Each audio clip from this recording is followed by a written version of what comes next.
are on mute. Hello. You're on mute. No. Hello, good evening. Good evening, ma'am. Good evening, Shyla. Good to be with you.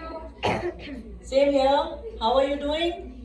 Yeah, doing very well, thanks. It's morning for me in New York. Okay. I hope it's we haven't woken up you too early. No, it's 8:30, so Okay, that's great. we're swimming in the morning. All right. So shall we begin? Yes, happy to. All right. So over to Divyanshi.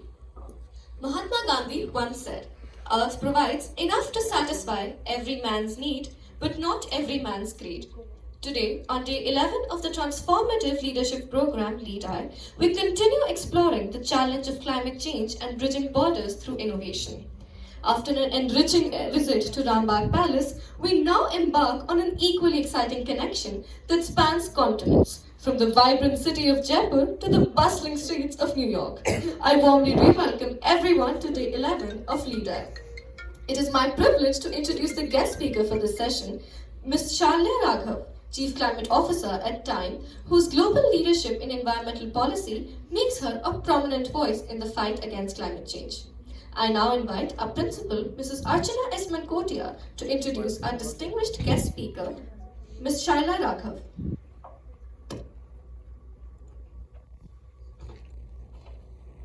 Good evening, everyone. Good evening, ma'am. I know that's Rambagh refreshments speaking up. So Shyla, they've just got back from Rambagh and they're also enamored. They're so overwhelmed by the whole thing. But I'm sure they'll be all ears when you speak. So it is my privilege and honor to introduce a very young, eminent personality, Shyla Raghav, to the little gathering that we have here. Shyla Raghav is the Chief Climate Officer at Time and the co-founder of Time CO2. With a profound passion for accelerating climate action and nature conservation, Shyla leverages technology, radical collaboration, market innovation, policy development, and local leadership to drive impactful change. Shyla has a rich career history, having worked on climate change mitigation and adaptation with prestigious organizations such as Conservation International, the World Bank, the Adaptation Fund, the United Nations Development Programme, the United Nations Framework Convention on Climate Change. Her leadership at Time involves transforming climate reporting into business-led climate action, thereby positioning Time as a leader in the climate action space. Her dedication and achievements have earned her several accolades, including being named an InStyle magazine Badass Woman, published February 2018, a Grist Fixer 2019, named one of 50 people working on the boldest, most innovative solutions to fix the biggest challenges that face our globe, and as an AAAS If and Then Ambassador for Women in STEM. Shyla has been featured in prominent media outlets like CNN, Vice News, and Elle Magazine, and has contributed to significant publications and policy decisions on climate change. Her publications include The Business Case for Natural Climate Solutions, Insights and Opportunities for Southeast Asia, Protect, Manage and then Restore Lands for Climate Mitigation in Nature Climate Change, Nature's Climate Solutions and Regeneration. Shyla's unwavering commitment to climate action continues to inspire and mobilize efforts towards a sustainable future. We are truly honored to have Ms. Shyla Raghav with us today from New York. Welcome, Shyla, and we look forward to this session. Thank you. Thank you so much. That was such a kind and warm welcome to be with all of you. I'm so sorry that I can't be there in person. I really would have wished that I could be there and spend time with all of you and learn more about your accomplishments and more about the program. But thank you, Principal Mankotia. Thank you to General Lalotra for the invitation to be with you all and to be part of this incredible gathering and leadership program. It's so inspiring to see the work that you're doing, and I hope that I can offer some reflections and from my career, and especially being a woman working in climate change, and hope to give you a sense of what a career in climate change looks like, and in particular what opportunities that you have as you start to embark on your own ambition and your own journey as professionals and as talented individuals with so much to offer the world. So I will start by sharing a little bit of a background of climate change, just to give you some context on what are some of the parameters and what are some of the issues that we're dealing with.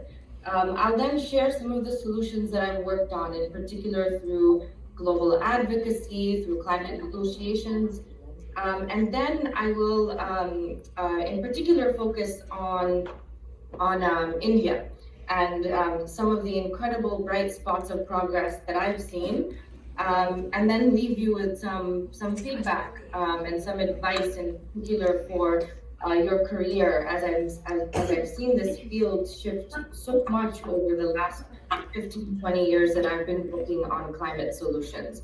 And as Principal Mankotia mentioned, I've done a number of different things over the last few years. I've worked on climate policy as a climate negotiator, but I've also worked on climate finance at the World Bank and really trying to understand how climate change affects developing countries in particular and communities that are most vulnerable to the impacts of climate change. And now I work in media. I work at Time Magazine. I'm based in New York. And you may be familiar with Time Magazine, that still publishes a print magazine with an iconic cover with a red border. Our goal is always to try to highlight solutions and people who are driving solutions. So I can also talk a little bit more about media and how storytelling is so important as we address climate solutions. So that's a little bit of a preview of what I will cover during my talk, but I'm also very eager to speak with all of you, to hear your questions. So please keep those in the back of your mind, as we'll leave some time at the end for a dialogue and discussion with all of you. So I will start by just sharing a little bit of the basics on climate change. This is something that you may have encountered or already studied, but just to provide a refresher and a reminder. Climate change is really a phenomenon that occurs when it's almost like this greenhouse effect. So if you think about a hot car on a summer day, especially if the windows are all closed, what happens is the sunlight enters into that car and then gets trapped, and the heat gets trapped and cannot escape. That's the greenhouse effect. There's also greenhouses that are used to plant for farming that have the same effect, but our planet is surrounded by almost like a blanket of gas. And what is happening is that the balance and the types of gases that we are putting into our atmosphere are causing more of that heat from the sunlight to be trapped. And this is causing the warming of our planet. Now, this can be scary, and this can be quite a big challenge for us to address because it has such vast effects across every sector, every one of our lives. But the good news is that we know what's causing it. We can actually measure how much greenhouse gases there are in the atmosphere at real time. There are sensors all around the world, and they measure not just CO2, which is carbon dioxide, that's the largest source of global warming, but also other gases like ozone, nitrous oxide, methane, and fluorocarbons, which also have that heat trapping effect like carbon dioxide. Now, the largest source of carbon dioxide into our atmosphere is from the burning of fossil fuels. Fossil fuels are gasoline, they're petrol that power our cars, coal, which can be used to generate electricity in power plants, methane, which is natural gas. When we burn these fossil fuels for our source of energy, the CO2 then gets released and it stays in our atmosphere for upwards of 200 years. So it's trapped in this atmosphere for 200 years and can therefore be warming our planet for this duration of time. And that is really the challenge, because it goes up into our atmosphere and it doesn't come back down. It stays there for 200 years and then continues to warm our planet over the time that it's there in the atmosphere. And so a big part of my work is understanding the science. How does this work? How long do the gases stay there? What are some of the ways that we can remove the gases once they've already been emitted? And then how do we stop the sources? How do we stop more of these gases being put into our atmosphere so that we can slow the effects of climate change? Now, to give you a sense of some of the impacts, now I've told you what's causing the greenhouse effect, and I've also mentioned that it causes warming.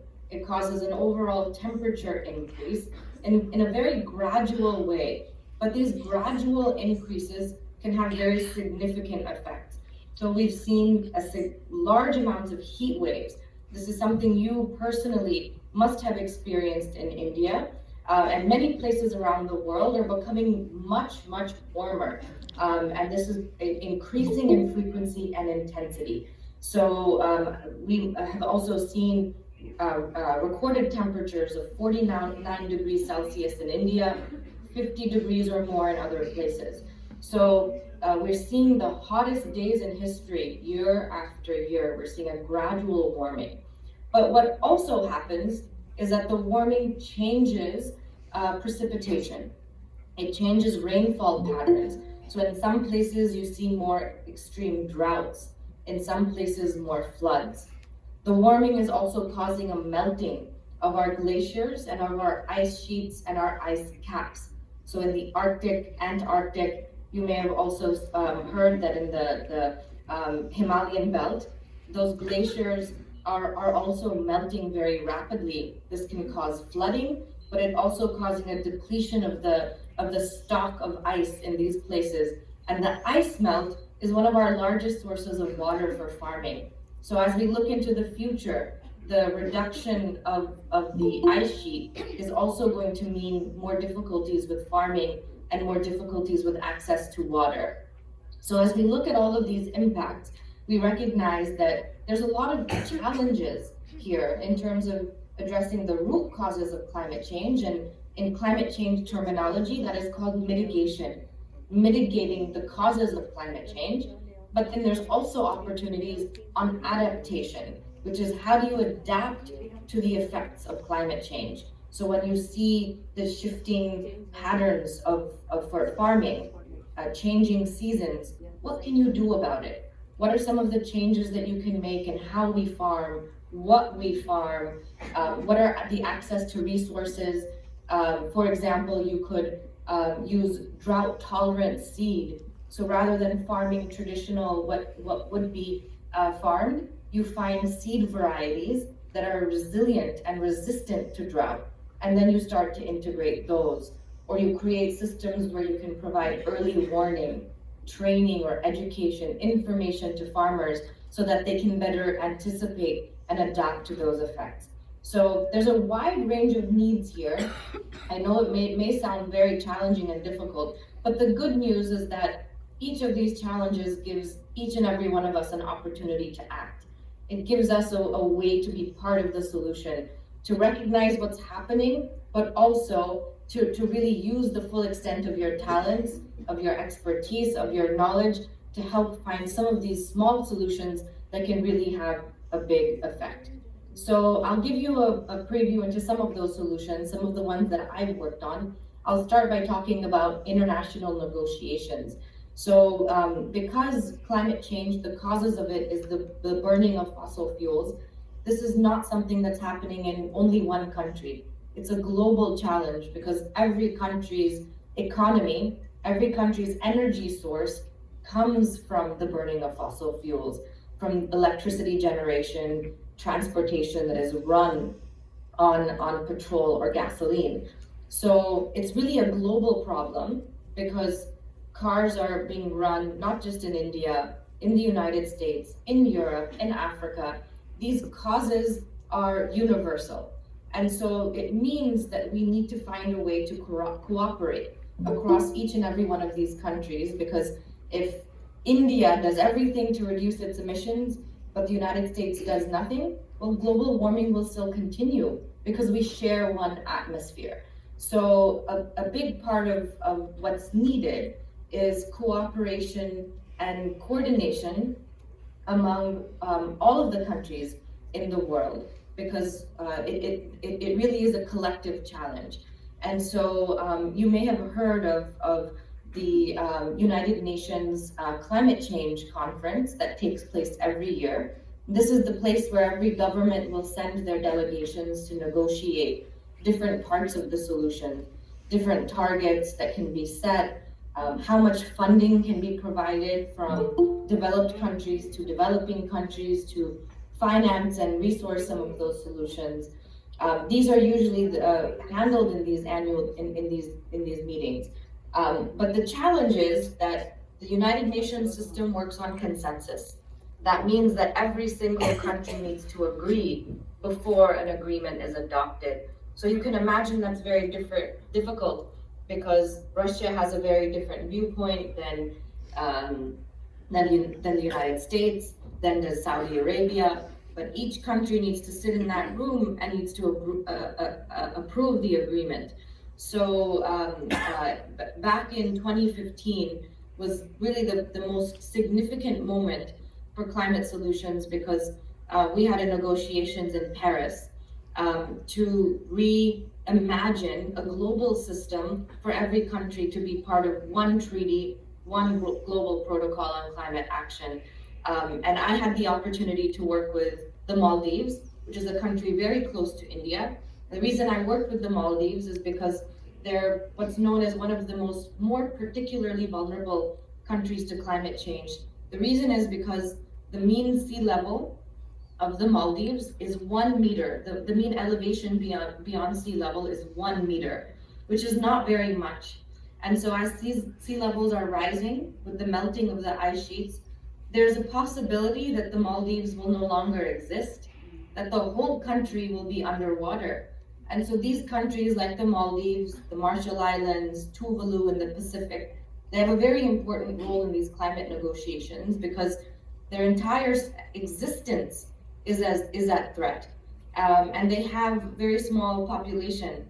And so I was part of their team to help them to manage all of the various negotiations, to be part of the decisions and discussions, and to help really construct an outcome that they could be happy with and that every other country could accept.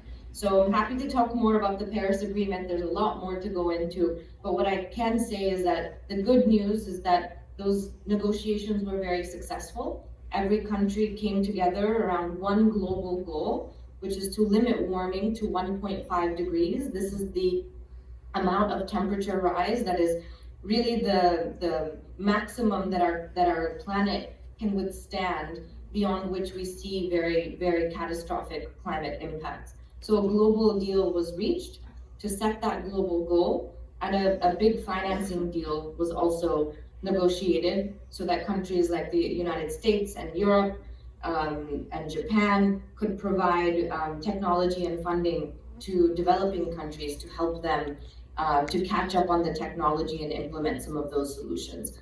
So that's one example of the type of work that is possible and necessary that I've done over the years, and have continued to go to these conferences. The one this year was in Baku, Azerbaijan. I was just there a few weeks ago. Next year is in Brazil. So every year it's a global meeting that brings together some of the best minds on climate to try to bring these solutions forward. I'll also talk a little bit about some of the work I've done on deforestation. So I mentioned that burning fossil fuels and energy is one of the largest sources of the problem. But another one that is not very widely discussed is deforestation. So cutting down trees, because trees are made of carbon. When those trees are cut and especially when they're burned, they emit large amounts of CO2 into the atmosphere. So 1/4, 25% of the problem for climate change comes from deforestation, especially in the tropics, in the Amazon in Brazil, in Indonesia and Southeast Asia, and even places like India. When we cut down trees, it emits CO2 in the atmosphere. And also the agriculture. When we remove trees and we then plant agriculture, especially when fertilizers are used, they are one of the largest sources of carbon emissions. So some of my work has also been around finding ways to protect these forests, to create policies, but also to create the financial resources to pay farmers, to incentivize them to protect their forest. So that was also a big part of the work that I've done. And what happens is when you protect a forest, you also protect water sources, you protect food, you protect clean air, but also you create a beautiful place for people to come together, to gather, to spend time in nature. So that was also a very special experience that I had, being able to advocate for policy to protect some of the most beautiful places on the planet. I'll also say that being a woman in this field has not always been easy, because I mentioned some of these negotiations. Oftentimes I was the only woman in the room, and it can be difficult, especially if to have the confidence to speak up when you're surrounded by so many very qualified experts in a field. And what I can tell you is that the most important thing that I did early on in my career was I worked directly on the ground in the Caribbean with small islands in the Caribbean to assess and study the impacts of climate change there. I also looked at fisheries and how the production of fish and the availability of fish changed so much because of the warming oceans.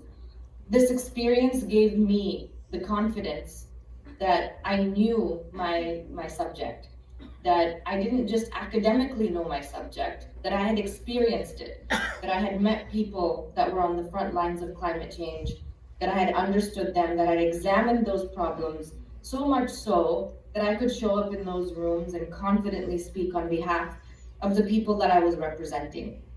So, but I would say that that was probably the most important thing that I did. And so I encourage you as well, as you think about your next steps in your education and in your career, get a perspective that is very different from yours. And for me, that was going to a small island in the Caribbean and learning how climate change was affecting them, because I was then able to reflect on and build on that experience in a way that allowed me to feel like I had the permission to be in those big rooms negotiating these big global agreements, because I knew what I was talking about, because I had that confidence, and because I had that knowledge. So I would say that as a woman in the field, having that experience was incredibly important for me. And I think that each and every one of you also has that unique experience, that unique perspective, something that you've seen in your life about climate change day to day. That is something that no one else has. And you should own that, lean into that, and build on it as you think about choosing the experiences and the education that will help set you up for success in the future. Now, as I wrap up, I'll share a little bit of what I've seen about what India is doing. This is also something that is very important for me, because I was born in India, my roots are in India. I make it a point to try to travel back to India and see how progress is advancing also with India's development challenges on one side, but also the incredible opportunities of the talent like all of you, and all of the ways in which some of these solutions can be implemented. So one of the global success stories is this large solar park, the Badla Solar Park in Rajasthan. It's one of the world's largest, and it powers millions of clean homes. And this solar park is so big, you can actually see it from space. It's a huge source of pride for India, and it's one that I hope you all can visit, but also that you learn more about. Solar power is one of the solutions because it doesn't run on fossil fuels. It uses the energy from sunlight and converts that energy into electricity. So these solar panels are large panels. You have probably seen them all over. This is one of the most important solutions, and India is one of the leading countries that is implementing these solutions. So I think it's important for all of you to be aware of that and to acknowledge and recognize all of the great work and all of the innovation already happening in India. India has also launched an international solar alliance where India is working with hundreds of countries around the world to try to mobilize more than $1 trillion of funding for solar power in developing countries by 2030. This is another huge initiative, and it's one where India has shown incredible leadership. And then India has also done a lot of tree planting efforts. So I think you all may be aware as well that there's been a big movement towards organic farming and into restoration and reforesting big parts of India. In fact, one of my personal inspirations for forest protection was a movement called the Chipko movement, which you may have heard of, which was a movement led by women in India, where they would literally go chipko to trees. So they would go hug the trees as a way of protecting them, in recognition of the importance of these trees for our health, for clean air, clean water, but also the spiritual significance. I think India is such a spiritual land, and this connection to nature is a big part of our tradition and our culture.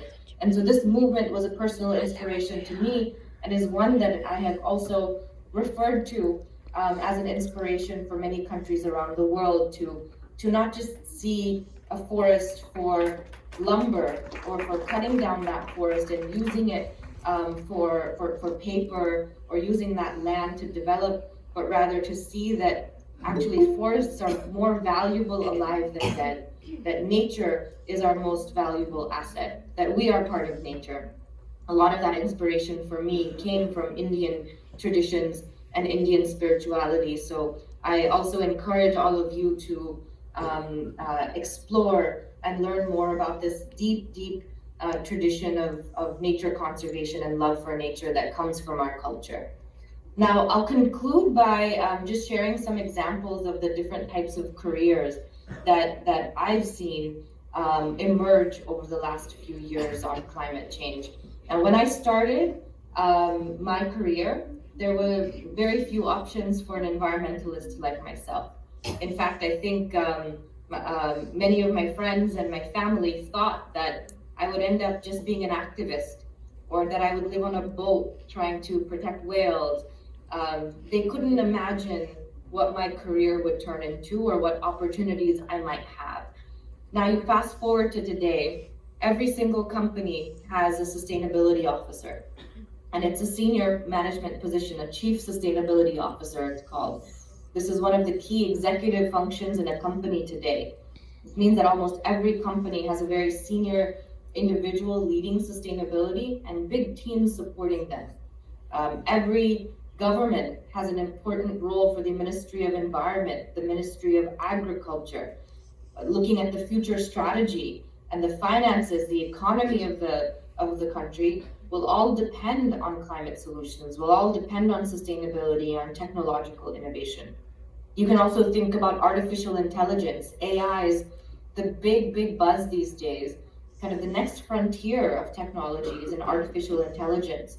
And artificial intelligence is also one of the most important solutions to sustainability challenges, because artificial intelligence can help us optimize the use of limited resources, can better understand how climate change is affecting our planet, and help us design solutions more efficiently and effectively.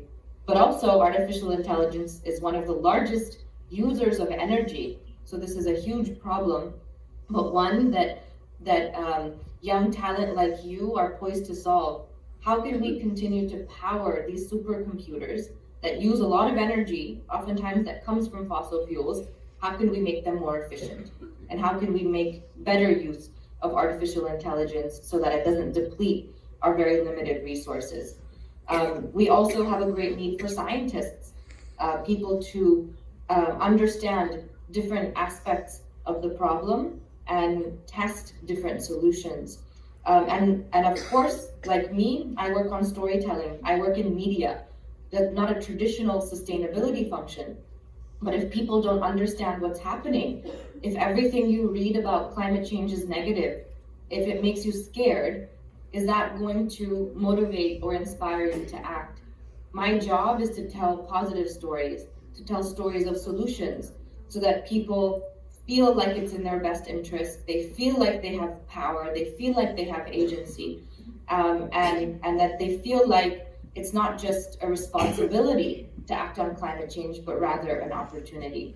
So my work also shows the extent of different ways that each and every one of you, no matter whether you're a graphic designer, a communications expert, a scientist, a policymaker, have such an important role to play and can contribute your talents to creating a better, more sustainable, more resilient future for us all. And so I'll wrap up and just conclude with some key messages. Just to summarize, climate change is really a big challenge. It's, I think, the most important challenge of my generation, of your generation. But we also have powerful and very important solutions that we already have and that all are yet to be discovered. So there's this new frontier of innovation, of new technologies and new solutions that are right now being developed, that all of you can join this new workforce of green jobs, of green solutions, of solutionists that are going to change the world. India is already a leader, some of the examples I already mentioned, but you can help India go even further to truly be a global leader in all of these technologies, in helping to implement them, in exporting all of these ideas and solutions to other countries. I think that is the next frontier for India. And that each and every one of you has the skills, the creativity, and the passion to make a difference. And I look forward to having you as part of this community, to having you supporting climate solutions. And I hope all of you can see me as a resource to help you and give you a sense of what that path can look like, but also at your disposal for any support or advice as you navigate your careers from here. So with that, I'll wrap up and invite any of your questions or comments, and would love to hear what you think, what you've already learned about climate change, and how I can offer additional thoughts on my career. Thank you so much.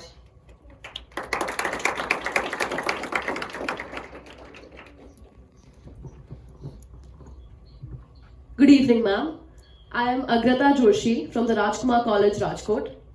My question is, how do you see the global climate policies evolving in the next decade? Yes, that's such an important question. So the global climate policies, even in the last decade, have shifted so much. So back in the 1990s, way before any of you were born, the climate system separated countries into developed and developing countries.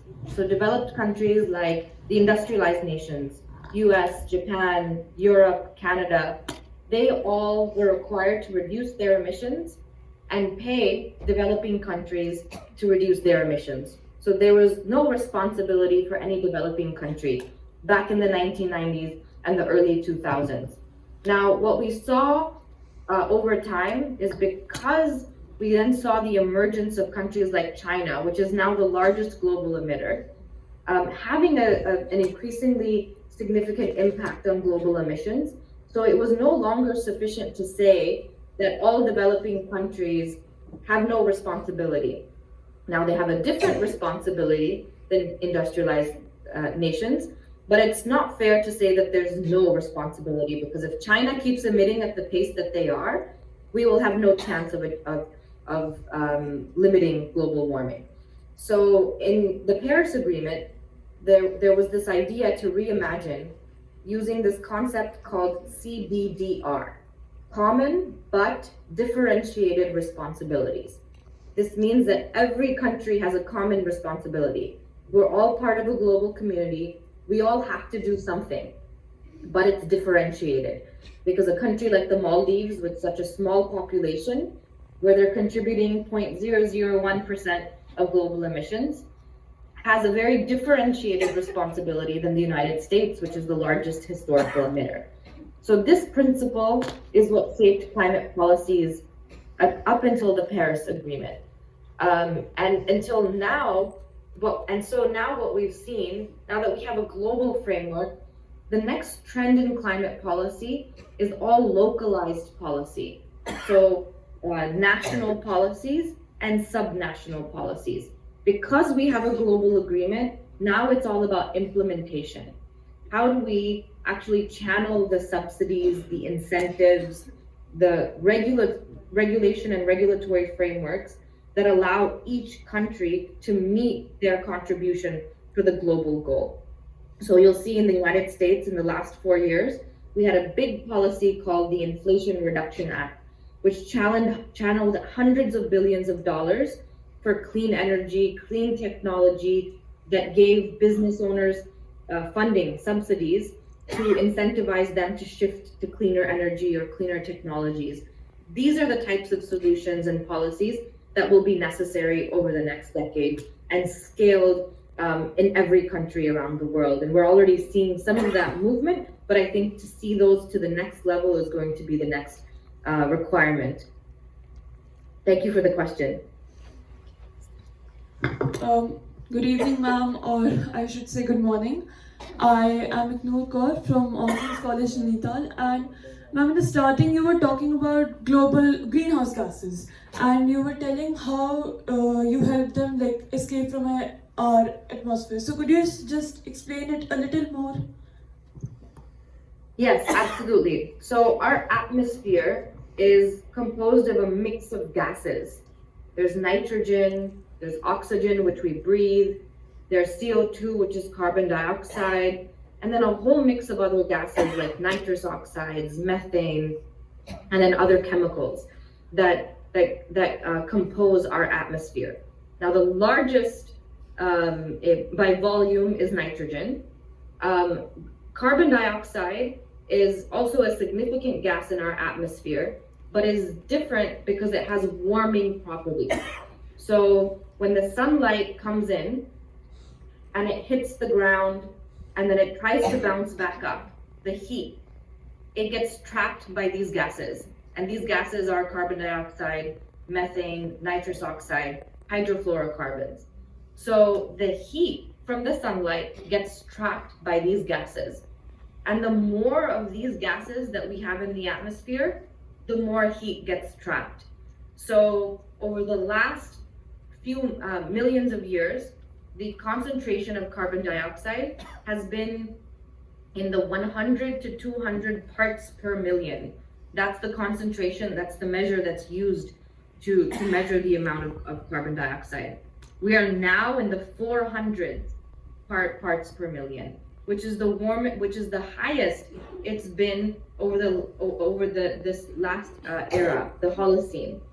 And because it's so high, it has this warming property that is keeping the heat stuck and trapped in our atmosphere, that is causing the temperature to gradually go up year after year. And this gradual increase in temperature is what's causing heat waves. It's what's changing the pattern of seasons. It changes the intensity of storms because as the ocean heats, more water evaporates from the ocean, creates more clouds, that then creates more intense storms. We may have also noticed some changes in the monsoon, either delayed the monsoon, very intense during some periods of time, then dry, droughts. These are all caused by these small changes in temperature, which is ultimately caused by the increase of these gases in the atmosphere that trap heat. Hopefully that is clear. Good morning, ma'am. My name is Ananya, and the question from me to you is, what role do you think students like us can play in combating or to prevent climate change? Yes, great question. You may have seen over the last few years, there's been a lot of attention given to youth climate activists and students and young people in general. This has also been quite a shift we've seen. You may know of Greta Thunberg. She's a Swedish climate activists, many others around the world that have come together. I've personally met a number from India as well. Young people have such an important role in climate negotiations and discussions because it is your future that is being decided right now. Many of the people that are in the negotiation rooms, they will not be around in the next 50 years when we expect to see the worst effects of climate change. So young people have such an important responsibility, but opportunity, but also it's a justice issue because it's unfair to young people that your future is being decided for you by people who will not live to see that future. And so young activists have very much risen up and have increasingly been given a role in these negotiations and these discussions.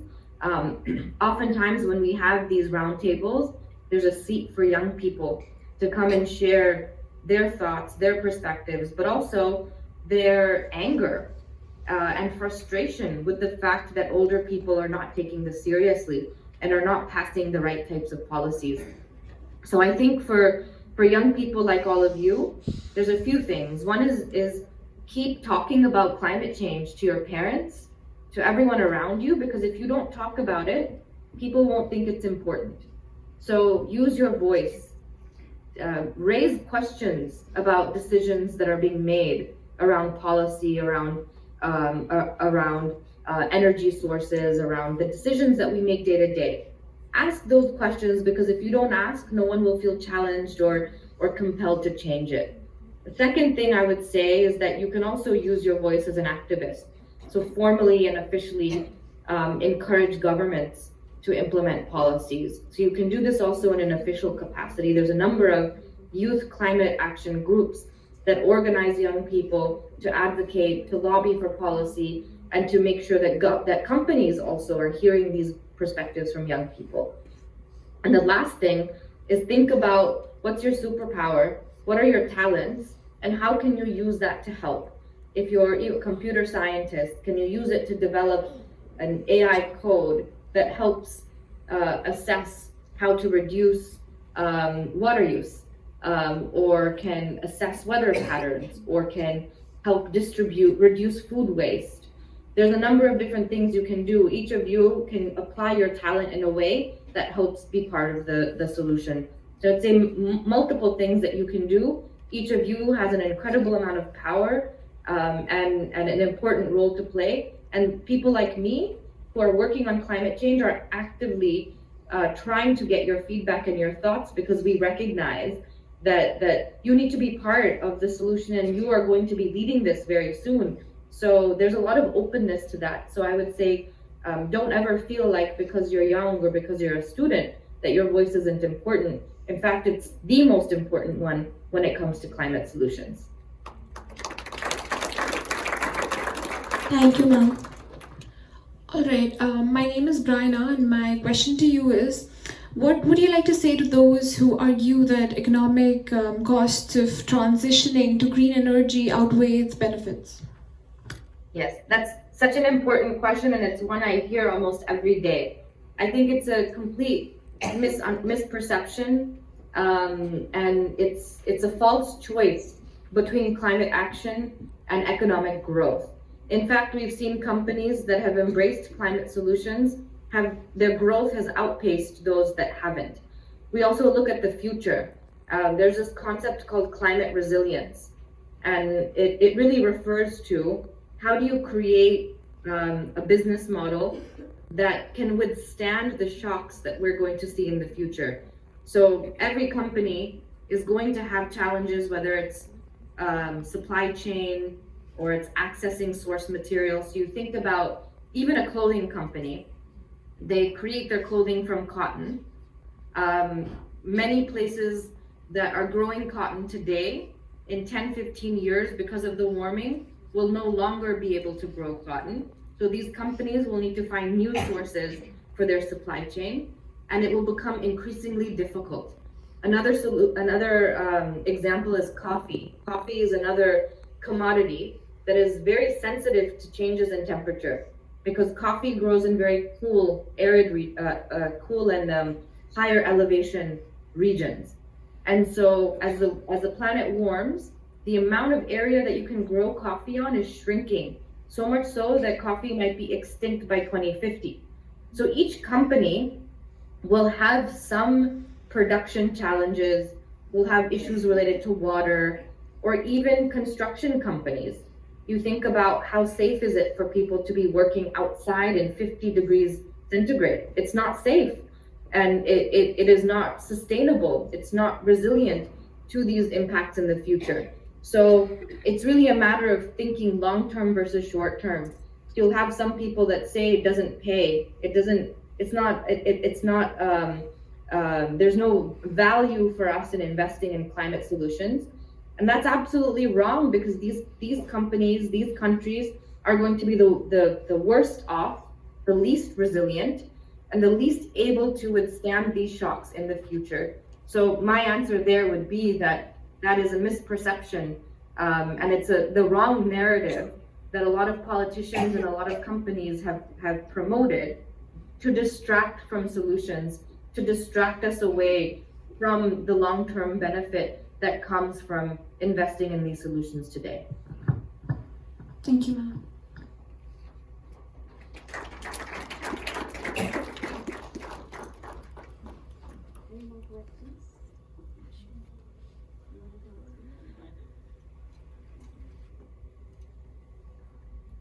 Any more questions? All right. Hello, ma'am. My name is Fanola Gurasha and I am from El Kisangana Education Center, Gotan. Ma'am, my question is what is the best source to reduce greenhouse gas emission? Yes, there are many resources that I can refer you to. If you want a quick overview of every single source ranked by volume, you can go to a website. There's a report called Drawdown, and I can put it in the chat. But that ranks each and every solution by the amount of mitigation potential. So of course, transitioning away from coal-fired power plants, so not using coal anymore, is one of the top, one of the most important. Electrifying all of our cars, so shifting from using petrol, using gas, to electric technology is also another solution. Stopping deforestation, protecting our natural spaces is another very important one, especially in the tropics. And there's one that actually might surprise all of you. If you look at this list of solutions, educating women and girls is in the top 10. It's one of the most important climate solutions, and the reason is because women have a very important role in managing the resources for a family, and women are naturally inclined to preserve resources for the benefit of the long term, for the benefit of the family, for the benefit of children. Educating women and girls also has an impact on family planning, and helping to keep population growth contained. So actually, even though it's not a technological solution, education and empowerment of women is one of the top climate solutions, which is unexpected, but very important. Another one is respecting and preserving the traditions of indigenous people, which are tribal people, many of whom live in the forest and have traditionally for generations protected the forest. So helping to preserve their rights and helping to preserve their sovereignty over those regions is also an important climate solution. So these are some of the ones you would expect, like electrification of cars and of buses, but also some that you may not expect will come through in that report. And I'll put a link in the chat so you all can review that. But some surprises there, but some known solutions as well that we have now the opportunity to scale and bring forward.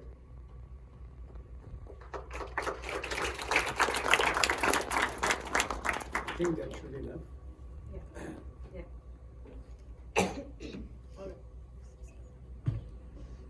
Let us have a huge round of applause for such an engaging and informative session? We are indeed honored by your esteemed presence, ma'am. Let us make this moment memorable. I request everyone to look into the camera for a group photograph. Can I say a few words? Sure. Thank you all so much for having me. I'm excited to take this photo with you, and I hope to be with you in person sometime soon. May I? Little girls, leaders, escorts, the principal, Mr. Jambal, John Pillay. This is not for me to come up here, but I thought I need to thank someone who's spoken so clearly about the importance of something which is going to affect not me, but affect each one of you over here. Today has been a great day for you, and you were at Ranthambore some time back. That was a conservation project which we've taken you to. And then we had Mr. Jamal speak on Digital India. Now, how many schools in the world would actually have a guest speaker speaking digitally to class 11 girls?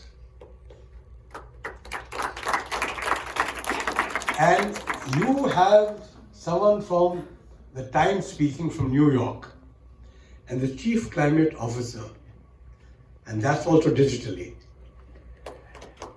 I think Shyla, there's a little, I need to get a little personal in the sense is that she happens to be my niece actually.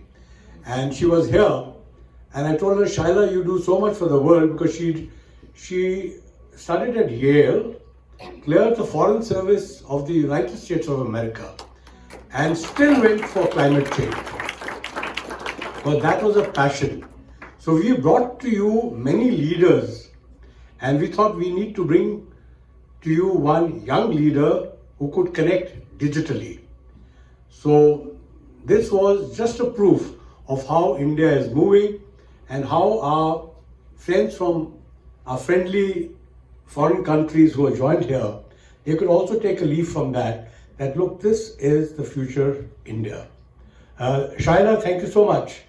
I don't know if you can see me. Wonderful talk. Lovely. It was lovely having you here. I never knew you speak so well. And the best part is that part of this Taj, visit, Shyla was there. We were there about a week, 10 days ago. So we went through that area, and she says, Mausa, can the girls stand here and get themselves photographed?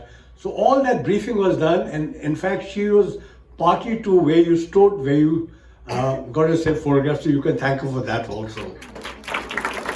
Thank you so much. Really my honor to be here, and like I said, I hope I can be there in person with you.